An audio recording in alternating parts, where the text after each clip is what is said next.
Habang patuloy ang paghahangad ng mga Pilipino para sa pagtaas ng sahod, ibinahagi ni Pangulong Bongbong Marcos sa selebrasyon ng Labor Day ngayong araw na patuloy nilang tinitimbang at pinag-aaralan ang usaping ito. Nagbabalik sa kwentuhan sa Eileen Taliping. Nakabitin pa rin ang hinahangad na dagdag sahod ng mga manggagawa dahil patuloy pa rin itong pinag-aaralang mabuti ng gobyerno.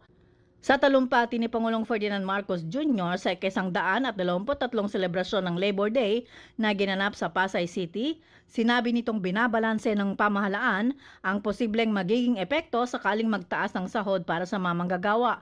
Masarap anyang pakinggan ang matatamis na pangako, subalit dapat ding timbangin ang magiging epekto nito sa negosyo, trabaho at ekonomiya, kaya kailangan masusing pag-aralan ito. Sinabi ng presidente na naririnig ng gobyerno ang mga panawagan at hinaing ng mga manggagawa para sa dagdag sahod, kaya tinutugunan ito ng Regional Tripartite Wages and Productivity Board. Bawat rehiyon anya ay mayroong pamantayan sa pagtataas ng sahod, kaya ito ang masusing tinututukan ngayon upang matukoy kung magkano ang dapat na idagdag sa kasalukuyang sahod ng mga manggagawa.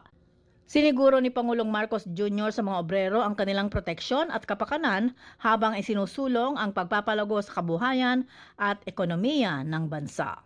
Ito si Eileen Taliping para sa Kwentong Politiko.